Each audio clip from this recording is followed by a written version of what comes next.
తెలియజేయబడి ఉన్నది. న్యాయముగా నడుచుకొనుటయు, కనికరమును ప్రేమించుటయు, దీన మనస్సు కలిగి నీ దేవుని ఎదుట ప్రవర్తించుటయు, ఇంతే గదా యెహోవా నిన్ను కోరుకుంటున్నాడు లేక అడుగుచున్నాడు. స్తోత్రం చెప్పడం అందరూ గట్టిగా. దీన మనస్సు కావాలి.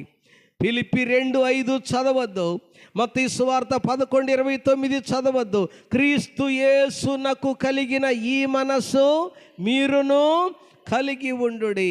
మత్తయి 11:29లో నేను సాత్వికుడను, దీన మనస్సు గలవాడను గనుక మీ మీద నా కాడి ఎత్తుకొని నా యొద్ద నేర్చుకొనుడి.